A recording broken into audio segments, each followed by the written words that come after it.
আপনারা শ্রমিক, আপনাদের ঘামে ঝরা কর্মকাণ্ডের মাধ্যম দিয়ে এ দেশ আসলে গতিশীল হয়।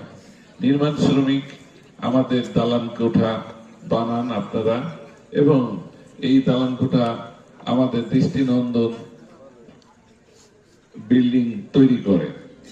আপনারা আসলে এখানে একটি কথা বলেছেন, সে কথাটি হচ্ছে আমাদের একটি অফিস নাই, অফিস হবে। তো অফিস অবশ্যই আমি জানি না কেন ছিল এবং কেন নাই, এগুলো আমার জানা নাই। তবে এটুকু বলতে পারি, আগামী 12 ফেব্রুয়ারি একটি সংসদ নির্বাচন আছে।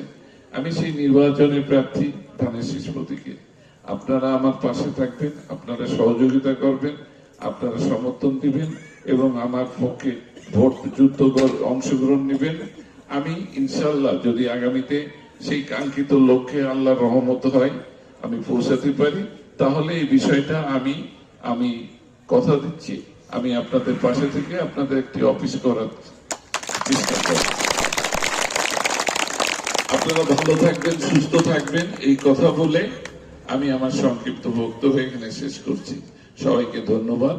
আমি আবারও ক্ষমা চেয়ে নিচ্ছি দেরিতে আসার জন্য। আমাদের এখনো একটি মরা বাড়িতে যেতে হবে, এই জন্য আমি আপনাদের কাছ থেকে ছুটি চেয়ে বিদায় নিচ্ছি। সবাইকে আবারও ধন্যবাদ।